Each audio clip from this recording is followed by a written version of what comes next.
ஒன்றும் கூடாதென்று என்னை நான் தந்து விட்டேன். உம்மால் எல்லாம் கூடும் என்று உம்மை நான் நம்பி உள்ளேன். எத்தனை பேர் சொல்ல முடியும்? மனிதனால் கூடாதவைகள் தேவனால் கூடும். சர்வ வல்லமை உடைய கர்த்தருடைய பாதத்தில் நாம் நிற்கிறோம். ஆமென். என்னெல்லாம் உங்களால இயலாதோ அவைகளை எல்லாம் உங்களுக்காய் கர்த்தர் செய்ய வல்லமை உள்ளவர். உங்கள் வாழ்க்கையில், உங்களுடைய குடும்பத்தில், உங்களுடைய பிள்ளையுடைய காரியத்தில், உங்களுடைய தனிப்பட்ட காரியத்தில் கர்த்தர் மேன்மைகளை கட்டளையிட வல்லமை உள்ளவர். நல்ல கையை தட்டி ஏசப்பாவுக்கு மகிமை செலுத்தும்படி இந்த வார்த்தைகளை சொல்லுங்க. என்னால முடியாதது ஆண்டவரே, ஆனால் உம்மால எல்லாம் முடியும். உம்மால எல்லாம் முடியும். வேத வசனம் சொல்லுகிறது, என்னை பலப்படுத்துகிற கிறிஸ்துவினாலே எல்லாவற்றையும் செய்ய எனக்கு பலன் உண்டு. நம்மை பலப்படுத்துகிற கிறிஸ்து. பிசாசு நம்மை பலவீனப்படுத்த எத்தனம் செய்யும் போது நம்மை ஒருவர் பலப்படுத்துகிறார். நம்முடைய ஆவி ஆத்தும சரீரத்தை பலப்படுத்துகிற கிறிஸ்து அவர் நமக்குள் இருக்கிறார். எத்தனை பேர் விசுவாசிக்கிறீங்க? இந்த இடத்துல வந்திருக்கிற எல்லாரையும் பலப்படுத்த என் தேவன் வல்லமை உள்ளவராய் இருக்கிறார். வேத வசனம் சொல்லுகிறது, ஆவியானவர் நம்முடைய பலவீனங்களில் நமக்கு உதவி செய்கிறார். ஆமென். இயேசு நம்மை பலப்படுத்துகிறார். ஹalleluya, ஹalleluya. ஆவியானவர் எங்கே அங்கு விடுதலையும் உண்டு. இந்த இடத்துல கர்த்தருடைய ஆவியானவர் ஆளுகை செய்கிறபடியால் விடுதலையோடு கர்த்தரை மகிமைப்படுத்துங்க. பார்க்கலாம். உங்க வாயை திறந்து இயேசுப்பா உமக்கு ஸ்தோத்திரம். ஹalleluya, ஹalleluya, ஹalleluya, ஹalleluya. Thank you Jesus. உயிரோடு எழுந்தவரே,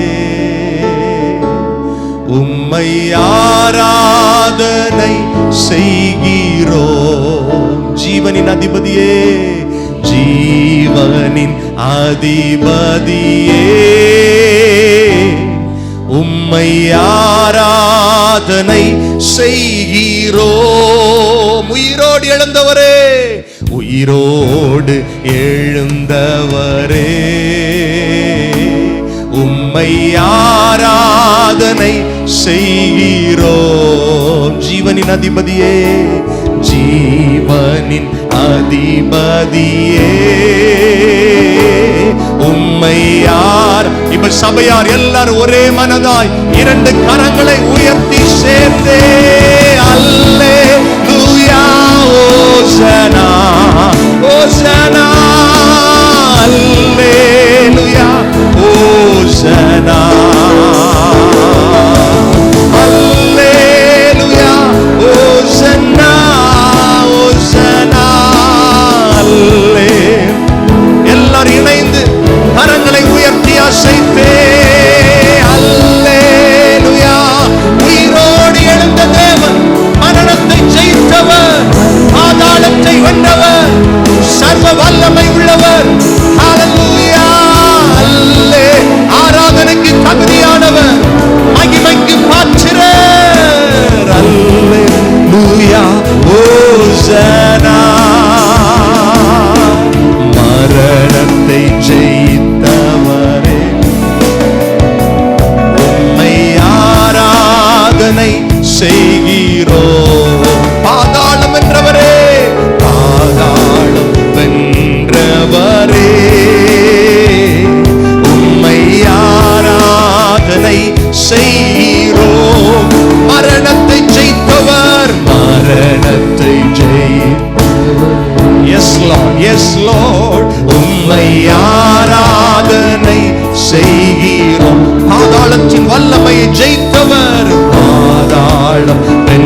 ஜபத்தை கேட்பவரே,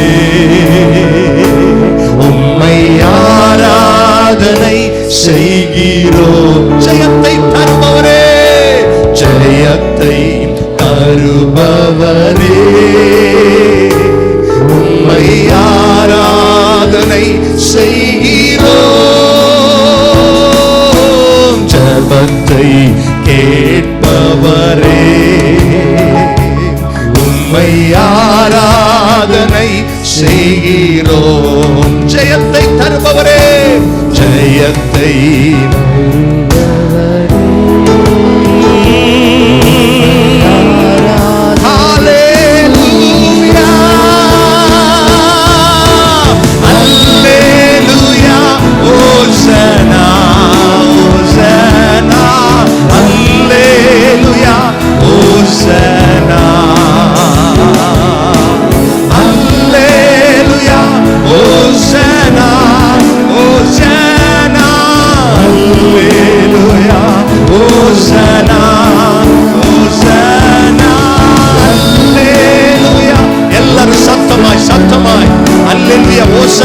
சொன்னாலே நாம் கர்த்தரை தான் மகிமைப்படுத்துகிறோம் என்று அர்த்தம். இந்த மகிமை கர்த்தருக்கு தான் சென்று கொண்டிருக்கிறது. அல்லேலூயா, ஓசனா, பரிசுத்தரே. தேவ மகிமை, தேவ பிரசன்னம் ஆலயத்தில் இறங்கி கொண்டிருக்கிறது. நல்ல கரங்களை தட்டி இயேசுவை மகிமைப்படுத்துவோம்.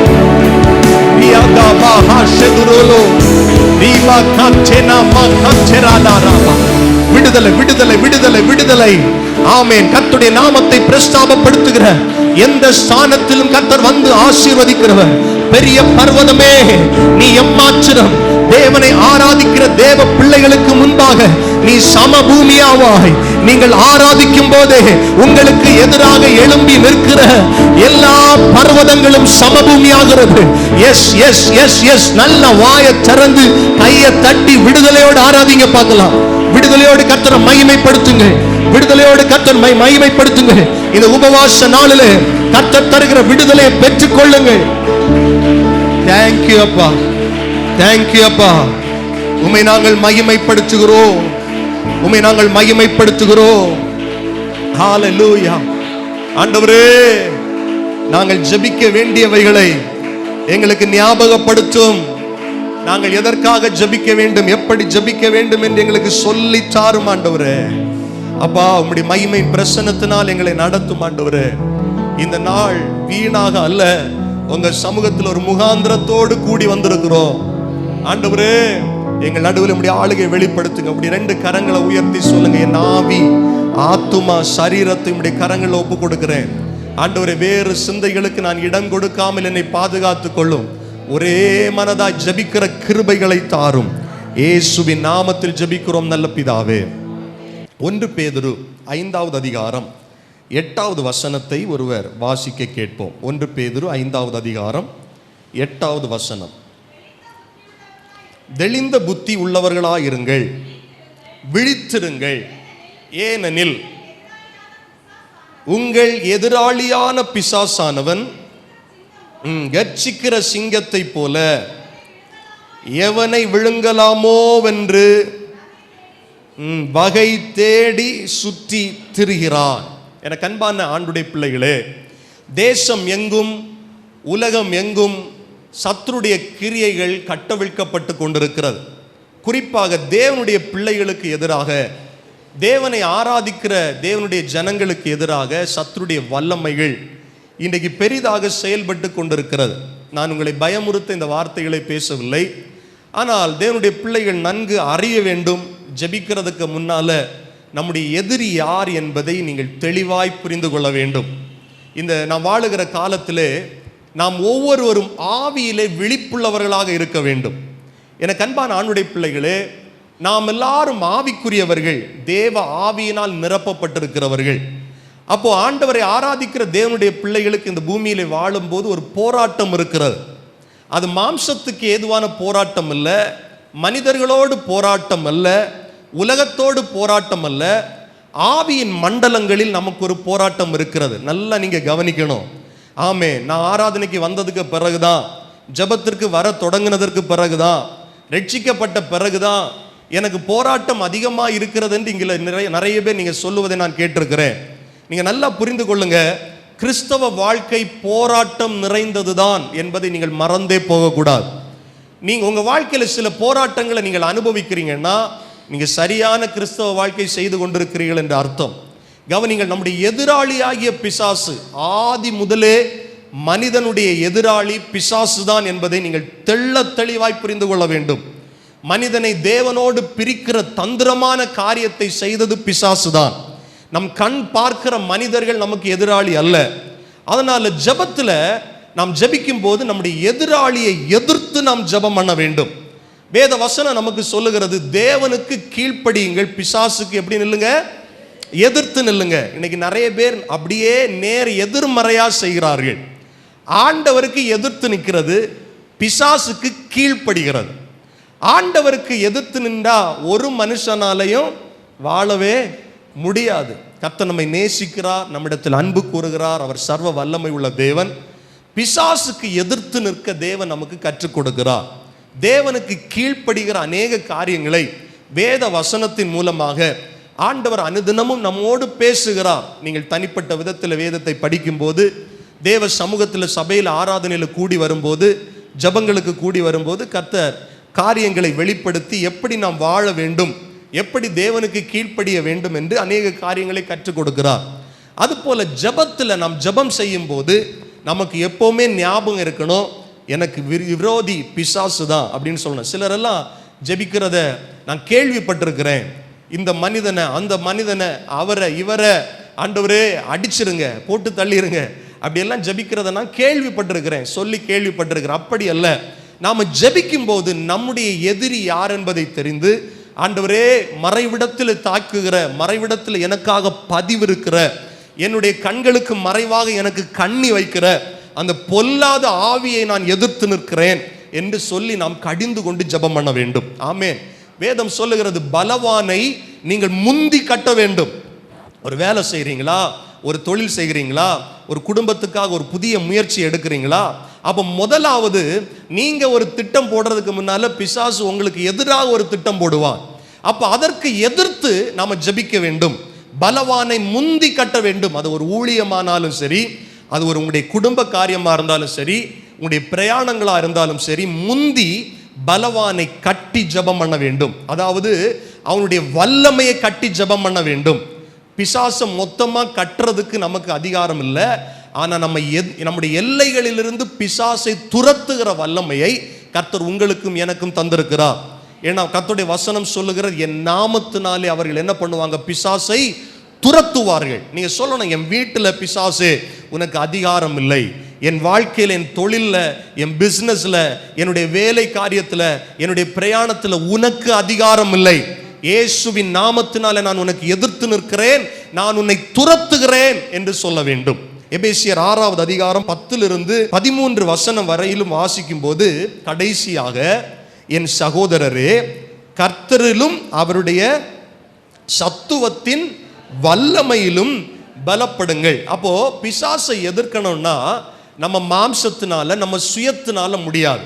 தேவனுடைய வல்லமை நமக்கு தேவையாக இருக்கிறது. கவனிங்கள், இயேசு இந்த பூமியில வாழ்ந்த காலத்துல அவர் போன இடங்களில் எல்லாம் அற்புதங்களை செய்தார்.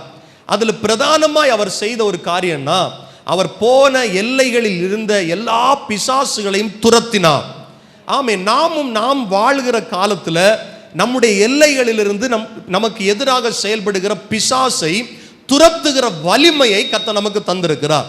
ஏன்னா ஆண்டவர் என்ன சொன்னார்னா, என்னை விசுவாசிக்கிறவன் இதிலும் பெரிதானவைகளை செய்வான், காண்பான். அப்போ ஆண்டவருடைய நாமத்தினால, அவருடைய நாமத்தை உச்சரிக்கும் போது பிசாசு நடுங்குகிறான். அவருடைய நாமத்தில் அவ்வளவு வல்லமை இருக்கிறது. ஆமேன் சொல்லுங்கள் சத்தமாய் ஆமேன். எத்தனை பேர் இயேசுவின் நாமத்தினால பிசாசு ஓடுன்னு நம்புறீங்க? ஆமா, அதை நான் சொல்லும் போது, ஏன் தனிப்பட்ட வாழ்க்கையில இயேசுவின் நாமத்தினால சொல்லி ஜபிக்கும் போது எனக்கு எதிராக இருக்கிற, எதிர்த்து நிற்கிற வல்லமைகள் ஓலமிட்டு ஓடும் என்று நம்புகிறவர்கள் ஒரு அல்லேலூயா சொல்லுங்கள். ஆமென். அந்த வல்லமையை கர்த்தர் நமக்கு தந்திருக்கிறார். அதனாலதான் ஆண்டவருடைய வார்த்தை சொல்லுகிறது, கர்த்தரிலும் அவருடைய வல்லமையிலும் அவருடைய சத்துவத்திலும் என்ன பண்ணுங்க, பலப்படுங்கள். ஏன்னா 11வது வசனம் சொல்லுது, நீங்கள் பிசாசின் தந்திரங்களோடு எதிர்த்து நிற்க திராணி உள்ளவர்களாகும்படி தேவனுடைய சர்வாயுத வர்க்கத்தை தரித்து கொள்ளுங்கள். அப்போ பிசாசு ரொம்ப பலசாலி. நம்ம முதல் வசனத்தில் வாசித்தது போல கவனிங்க, அவன் கர்ச்சிக்கிற சிங்கம் அல்ல, கர்ச்சிக்கிற சிங்கத்தை போல அவன் பயமுறுத்துகிறவன், நம்மை சுற்றி வருகிறவன். எவதாவது ஒரு சூழ்நிலை கிடைச்சா நம்ம கீழே தள்ளி போக தந்திரமாய் ஆலோசனை செய்கிறவன். இதான் பைபிள் சொல்லு, அவனுடைய தந்திரங்களோடு எதிர்த்து நிற்கணும். பிசாசுடைய தந்திரம் அவன் நமக்கு கண்ணுக்கு தெரிய மாட்டான், ஆனால் நமக்கு எதிராக எப்போதுமே பதிவிடை செய்து கொண்டே இருப்பான். இது எப்போ வரைக்கும் இருக்குன்னா, நம்ம இந்த உலகத்தில் வாழற வரைக்கும் இருக்கும். ஆனால் நம்ம எதிரியை நம்ம எப்போதுமே எதிர்த்து நிற்க திராணி உள்ளவர்களாக இருக்கணும். அதான் நம்ம வாசித்தோம் பாருங்க, ஆண்டவரோடு அவருடைய சத்துவத்தின் வல்லமையில் பலப்பட்டு பிசாசை எதிர்த்து நிற்க திராணி உள்ளவர்களாக இருக்கணும். அதுக்கு எனக்கு திராணி இருக்கா பிரதர் அப்படின்னு நீங்க கேட்டீங்கன்னா, ஆண்டவர் அந்த திராணியை தருகிறார். ஆண்டவர் உங்களை பலப்படுத்துவார். ஆமென். இதுல சரீரத்தில் நமக்கு பலன் அவசியம் இல்லை, ஆவியில பலன் உள்ளவர்களாக இருக்கணும். ஏன்னா வேத வசனம் சொல்லுகிறது, மாம்சம் பலவீனம் உள்ளது, ஆனால் ஆவி என்னவா இருக்கிறது, உற்சாகமா இருக்கிறது. ஆண்டவர் ஜபத்திற்கு சீஷரிடத்துல சொல்றார், 1 மணி நேரமாவது ஜபம் பண்ணக்கூடாதா, என் கூட இருந்து ஜபம் பண்ணக்கூடாதா அப்படின்னு சொல்லும்போது, திரும்ப வந்து பார்க்கும்போது 2 முறை ஆண்டவர் வந்து பார்க்கிறார், அவங்க நல்லா தூங்குறாங்க. ஆண்டவர் சொல்றார், மாம்சம் பலவீனம் உள்ளதுதான், ஆனால் ஆவியோ உற்சாகம் உள்ளது. அப்போ ஆவியிலே நிறைந்து ஆவியிலே நாம் ஜபிக்கிறவர்களாக மாற வேண்டும், திராணி உள்ளவர்களாக மாற வேண்டும். ஜபிக்கிற ஒரு மனிதனுக்கு எதிராக பிசாசு வெட்கப்பட்டு போவான். எத்தனை பேர் ஆமென் சொல்லுவீர்கள்? ஜபிக்கிற தானியேலுக்கு எதிராக மனித சூழ்ச்சிகள் எழும்பினது, சிங்கங்களுடைய வாய் எழும்பினது, ஆனால் சிங்கங்களுடைய வாயும் கட்டப்பட்டது. ஒரு காலகட்டத்தில் யார் அவனுக்கு எதிராக சூழ்ச்சி செய்தார்களோ அவர்களே சிங்க கபியில விழுந்து மடிந்து போனார்கள். அப்ப ஜபிக்கிற ஒரு மனிதருக்கு கர்த்தர் ஜெயத்தை தருகிறார். ஜபத்திலே நாம் அவனுக்கு எதிர்த்து நிற்க வேண்டும். ஆமென் சொல்லுங்க. என்னைக்கோ ஒரு நாள் ஜபிக்கிறது இல்ல, எப்பவாவது ஒரு தடவை ஜபிக்கிறது இல்ல, போராட்டம் வரும்போது மட்டும் ஜபிக்கிறது இல்ல. ஆமென். பிரேயர் லைஃப், அதுதான் பைபிள் சொல்லு, ஜப வாழ்க்கை. இயேசுவிடத்தில் அந்த ஜப வாழ்க்கை இருந்தது, அப்போஸ்தலரிடத்தில் ஜப வாழ்க்கை இருந்தது. உங்க வாழ்க்கை எப்படி இருக்கணும்னா, ஜபிக்கிறதா இருக்கணும், தேவனோடு பேசுகிறவர்களா இருக்கணும். அப்பதான் பிசாசு நடுங்க முடியும். ஆமென் சொல்லுங்க. பிசாசுக்கு எதிர்க்கிற வல்லமையை பெற்றுக்கொள்ள முடியும். ஏன்னா 12வது வசனம் சொல்லுகிறது, ஏனெனில் மாம்சத்தோடும் இரத்தத்தோடும் அல்ல. அப்போ மாம்சத்தோடு இரத்தத்தோடு நமக்கு யுத்தம் இல்லை, போராட்டம் இல்லை, சண்டை இல்லை, சச்சரவுகள் இல்லை, எதிர்த்து நிற்கிற அனுபவம் இல்லை. தேவனுடைய பிள்ளைகளுக்கு நான் சொல்றேன், கர்த்தருடைய பிள்ளைகளுக்கு சொல்றேன், நல்ல தெளிவாய் புரிந்து கொள்ள வேண்டும். ஆனால் நமக்கு ஒரு போராட்டம் இருக்கிறது. எதோடு? துரைத்தனங்களோடும் அதிகாரங்களோடும் இப்பிரபஞ்சத்தின் அந்தகார லோகாதிபதிகளோடும் வான மண்டலங்களில் உள்ள பொல்லாத ஆவிகளின் சேனைகளோடும் நமக்கு என்ன இருக்கு? போராட்டம் உண்டு, அனுதினமும் உண்டு, ஆவிக்குரிய பிள்ளைகளுக்கு உண்டு. ஆனால் நாம யார் கூட போராடுகிறோம்னா, ஏற்கனவே சிலுவையிலே தோற்று போன ஒருவனோடு போராடுகிறோம். எத்தனை பேர் நான் சொல்றது புரியுது? ஆனால் நீங்க பயப்பட தேவையில்லை. இயேசு ஏற்கனவே பிசாசை வீழ்த்தி விட்டார். அதனாலதான் இயேசுடைய பெயரை சொல்லி, அவர் நாமத்தை சொல்லி நாம் அவனுக்கு எதிர்த்து நிற்கிறோம். ஹல்லேலூயா. துரைத்தனங்கள், சில ஆவிகள் சிலரை அடிமைப்படுத்துகிறது. ஆமென். நீங்க கவனிச்சு பார்த்தீங்கன்னா, ஏதோ ஒரு காரியத்தில் உங்களுக்கு ஒரு வீக்னஸை நீங்க கண்டுபிடிக்க முடியும். அதை நீங்க தெளிவா புரிந்து கொண்டீங்கன்னா, உங்களுக்கு அது செய்யறதுக்கு சம்மதமே இருக்காது, நீங்க விருப்பப்பட்டிருக்கவே மாட்டீங்க. ஆனால் எப்படியாவது நீங்க செஞ்சிருவீங்க. அது சிறிய கோபமா இருக்கலாம், பொய்யா இருக்கலாம், ஆண்டவருக்கு விரோதமான ஏதாவது ஒரு காரியமா இருக்கலாம். அதை உங்களை துரைத்தனம் செய்கிற ஆவிகள், அதை அடிமைப்படுத்துகிற வல்லமை அதற்கு இருக்கிறது. அப்ப அதற்கு எதிர்த்து நின்றோம் என்று சொன்னால், ஜெபத்திலேயும் பரிசுத்த வாழ்க்கையிலும் தேவனுடைய வல்லமையிலும் எதிர்த்து நின்றோம் என்று சொன்னால், அவனை எளிதாக துரத்த முடியும், நம்முடைய எல்லைகளிலிருந்து துரத்த முடியும். துரைத்தனம் செய்கிற ஆவிகள், அதிகாரப்படுத்துகிற ஆவிகள் என்று எழுதப்பட்டிருக்கிறது.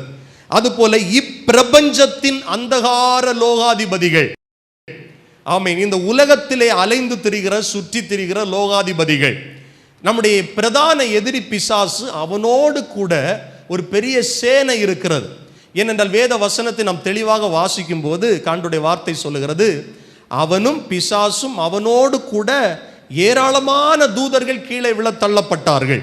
ஆண்டவர் கொடுத்த மகிமையை இழந்து தள்ளப்பட்டார்கள். இவைகள் எல்லாம் நமக்கு விரோதமாக செயல்படுகிறது. அப்போ நாம புரிந்து கொள்ள வேண்டும், ஏதாவது ஒரு காரியம் நம்மளை அடிமைப்படுத்திருச்சுன்னா துரைத்தனம் செய்கிற அதிகாரங்களுக்கு எதிர்த்து ஜெபம் பண்ணணும். இல்லைன்னு சொன்னா இந்த உலகத்தையே காட்டிக்கிட்டு, உலகத்தில் பெருமை, உலகத்தில் இருக்கிற ஆஸ்தி, உலகத்தில் இருக்கிற அந்தஸ்து, அதையே திரும்ப திரும்ப காமிச்சு நம்மளை கவலைக்குள்ளாக சில காரியங்கள் அமிழ்த்துதுன்னா நீங்க புரிந்து கொள்ளணும், இப்பிரபஞ்சத்தின் லோகாதிபதிகள் நமக்கு விரோதமாக செயல்படுகிறது. ஆவியிலே அதை புரிந்து கொள்ள வேண்டும். ஹல்லேலூயா. இயேசுவோடு கூட இயேசு பிசாசினால சோதிக்கப்படும்படி வனாந்தரத்திற்கு கொண்டு சென்ற போது அங்கு ஆண்டவரை சோதிப்பதற்காக அவன் பயன்படுத்தின ஒரு ஆயுதங்களில் இதுவும் ஒன்று. நீ என்னை தாழ விழுந்து பணிந்தால் நீ பார்க்கிற எல்லாத்தையும் நான் உனக்கு என்ன தருவேன், கொடுக்கிறேன் என்று ஆசை வார்த்தைகளை இயேசுவிடமே பேசினவன் பிசாசு. இப்பிரபஞ்சத்தின் லோகாதிபதிகளோடு நாம் எதிர்த்து நிற்க வல்லமையை நாம் பெற்றுக்கொள்ள வேண்டும். ஆண்டவர் என்ன தெரியுமா சொன்னாரு, உன் தேவனாகிய கர்த்தர் ஒருவருக்கே ஆராதனை செய்வாயாக என்று எழுதி இருக்கிறதே. ஹல்லேலூயா. அப்போ பிசாசு அவரை விட்டு ஓடி போனான், விலகி போனான் என்று எழுதப்பட்டிருக்கிறது. அப்போ இந்த உலகத்தை காட்டி சில ஆசாபாசங்களை, சில உயர்வுகளை, சில பதவிகளை, சில ஆசைகளை காட்டி பிசாசு நம்மை வஞ்சகமாய், அதான் வாசித்தோம், அவனுடைய தந்திரமாய் பேசுவான். ஆமென். கொஞ்சம் கொஞ்சமா ஆண்டவரை விட்டு பிரிக்கிறதற்கு நல்லா ட்ரை பண்ணுவான். ஆவியில விழிப்புள்ளவங்களா இருந்தாதான், தெளிந்த புத்தி உள்ளவங்களா இருந்தாதான் இதெல்லாம் நம்ம புரிந்து கொள்ள முடியும். ஆமென் சொல்லுங்க. இல்லைன்னா நான் இவ்வளவு நாள் இதுக்கு தான் காத்திருந்தேன். நல்ல கவனிங்க, ஆண்டவருடைய ஆசீர்வாதம் வேத வசனத்திற்கு முரணா இருக்கவே செய்யாது. நேர் வழியாக தான் இருக்கும். குறுக்கு வழியில் ஏதோ ஒரு உயர்வை யாராவது ஆசை வார்த்தைகளை பேசி உங்ககிட்ட விதைப்பாங்கன்னா நீங்கள் நல்லா புரிந்து கொள்ளணும், இது இப்பிரபஞ்சத்தின் லோகாதிபதிகளுடைய ஆதிக்கம். அதற்கு நாம் எதிர்த்து நிற்க வேண்டும். ஆமீன். அதுபோல வான மண்டலங்களில் ஆளுகை செய்கிற பொல்லாத ஆவிகள் என்று எழுதப்பட்டிருக்கிறது. வான மண்டலத்தின் பொல்லாத ஆவிகள், இவைகளுக்கு நாம் எதிர்த்து நிற்க வேண்டும். இதை நல்லா புரிஞ்சு நீங்கள் ஜெபம் பண்ணீங்கன்னா உங்கள் எல்லைகளை விட்டு அவன் ஓடி போவான், தோற்று போவான். ஆமென். இயேசு அன்றைக்கு லேகியோன் பிடித்திருந்த ஒரு மனிதனை விடுதலையாக்கும் போது, ஆமென், அங்கே எழுதப்பட்டிருக்கிறது, அதுவரையிலும் அவன் கல்லறையில் இருந்தான், அதுவரையிலும் தன்னுடைய கரங்களை, தன்னுடைய சரீரத்தை எல்லாம் கீறிக்கொண்டு காயப்படுத்தி கொண்டிருந்தான். கடைசியாக அவன் எப்படி தெரியுமா எழுதப்பட்டிருக்கிறது, வஸ்திரம் அணிந்தவனாய், ஆமென், ஆண்டவருடைய பாதத்தில் இருந்தான். அது மாத்திரமல்ல, ஊர்ல எல்லாரும் அந்த சம்பவத்தின் மூலமாக இயேசுவை அறிந்து கொண்டார்கள். ஆமென் சொல்லுங்க. உங்க எல்லைகளை விட்டு, உங்க வாழ்க்கையை விட்டு பிசாசு தூர ஓடி போகும்போது, விலகி போகும்போது, அதிலிருந்து நீங்கள் விடுதலை அடையும் போது ஆண்டவருடைய பாதத்தில் இன்னும் அதிகமாக உங்களால் அமர முடியும். உங்க மூலமா நீங்க வாழுகிற இடத்துல தேவ நாமம் மகிமைப்படும். ஆமீன் சொல்லுங்க பார்க்கலாம்.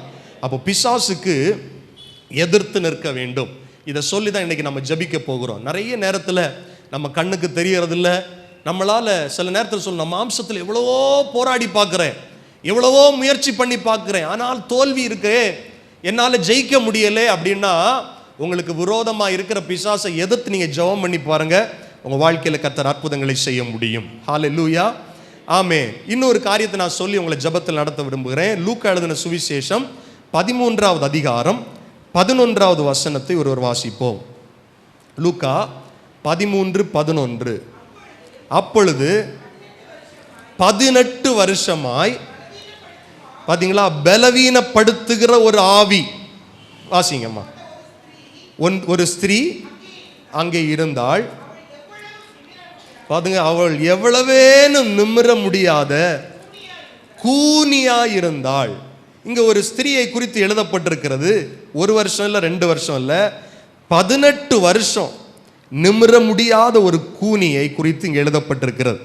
எனக்கு அன்பான ஆண்டுடைய பிள்ளைகளே, அதற்கு முன்னால யாரெல்லாம் அவளை பார்த்தாங்களோ அவங்க நினைச்சிருப்பாங்க, இது சரீரத்தில் இருக்கிற ஒரு பலவீனம், அப்படிதான். அதனால தான் அவள் கூன் விழுந்து கூனியாக இருக்கிறாள் என்று நினைச்சிருப்பாங்க. ஆனால் கர்த்தருடைய பார்வையை பாருங்க. அதை தொடர்ந்து நாம் வாசிக்கும் போது 12வது வசனம், இயேசு அவளை கண்டு தம்மிடத்தில் அழைத்து, ஸ்திரீயே, உன் பலவீனத்திலிருந்து விடுதலையாக்கப்பட்டாய். முந்தின வசனத்தில் பார்க்கிறோம், பலவீனப்படுத்துகிற ஒரு ஆவி இருந்தது. அடுத்த வசனம் சொல்லுகிறது, அவளை அந்த பலவீனத்திலிருந்து கர்த்தர் என்ன பண்ணாரு? விடுதலை ஆக்கிட்டார். 13வது வசனம், அவள் மேல் தமது கைகளை வைத்தார். உடனே அவள் நிமிர்ந்து தேவனை மகிமைப்படுத்தினார். சில பலவீனங்கள் கூட ஆண்டவரை நாம் மகிமைப்படுத்த விடாமல் தடுக்கிறது. சரீரத்தில் இருக்கிற பலவீனங்கள், நாம் மருந்து மாத்திரைகளை சாப்பிடுகிறோம், டாக்டர்ஸை போய் பார்க்குறோம், டெஸ்ட் எல்லாம் எடுக்கிறோம், எவ்வளவோ முயற்சி செய்தும் நம்ம பலவீனங்கள் சில நேரத்தில் மாறலை சரீரத்தை விட்டு. நீங்கள் நல்லா புரிந்து கொள்ளுங்க, நம்ம சரீரத்தில் இருக்கிற பலனை குறைக்க கூட நம்ம எதிராளி செயல்படுவான். அதுதான் இங்கே எழுதப்பட்டிருக்கிறது. 1 வருஷம் 2 வருஷம் இல்லை, 18 வருஷமா ஒரு பலவீனப்படுத்துகிற ஆவி அவள் சரீரத்தை ஆளுகை செய்து கொண்டிருந்தது. அவள் எவ்வளவுதான் முயற்சி செஞ்சிருப்பா. ஏன்னா பைபிள் சொல்லுது, அவள் தேவ ஆலயத்தில் இருந்தவள், தேவனை ஆராதிக்கிறதற்காக வந்தவள், ஆண்டவரை பற்றி அறிவு உள்ளவள். ஆனால் நிமிர்ந்து கர்த்தரை மகிமைப்படுத்த முடியவில்லை. ஏனென்றால் அந்த பலவீனப்படுத்துகிற ஆவி அவளை தடை செய்து கொண்டிருந்தது, பலவீனப்படுத்தி கொண்டே இருந்தது. நீங்க 16வது வசனத்தை வாசித்து பார்க்கும்போது, லூக்கா 13வது அதிகாரம் 16வது வசனம் பாருங்க. இதோ சாத்தான் 18 வருஷமாய் கட்டியிருந்த ஆபிரகாமின் குமாரத்தியாகிய இவளை ஓய்வு நாளில் இந்த கட்டிலிருந்து அவிழ்த்துவிட வேண்டியது இல்லையா என்று இயேசு சொன்னார். பாருங்க, ஆபிரகாமுடைய குமாரத்தி, அப்ப வாக்கு தத்தங்களை பெற்றவ, ஆசீர்வாதத்தை சுதந்திரிக்க வேண்டியவள் 18 வருஷமா ஒரு பலவீனப்படுத்துகிற ஆவியினால அடிமைப்படுத்தப்பட்டிருக்கிறார். சகோதரர்கள் கவனிங்கள், சகோதரிகள் கவனிங்கள். நீங்களும் தேவனை ஆராதிக்கத்தான் வந்திருக்கிறீர்கள், ஜபத்திற்குத்தான் வந்திருக்கிறீர்கள், ஆராதிக்கிறீர்கள், ஜபிக்கிறீர்கள், என்னெல்லாமோ செஞ்சு போராடி பார்க்குறீங்க. இன்னும் வாக்கு தத்தத்தை சுதந்திரிக்க முடியல, இன்னும் அற்புதங்களை சுதந்திரிக்க முடியல. ஆபிரகாமுக்கு சொல்லப்பட்ட வாக்கு தத்தங்கள் என் மேல இருக்குது ஆண்டவரேன்னு நம்ம நம்புறோம். நல்ல கவனிங்க, இன்னும் ஏன் தடை, இன்னும் ஏன் தாமதம்னா, பலவீனப்படுத்துகிற ஒரு ஆவி உங்கள் சரீரங்களை ஆளுகை செய்யலாம். ஆனால் அந்த ஆவிக்கு எதிர்த்து நிற்கும் போது அவன் உங்களை விட்டு ஓடி போவான். ஆமென். ஆண்டவர் சொல்லுகிறார், அந்த கட்டுகளை அவிழ்த்து விட வேண்டியது இருக்கிறது அல்லவா.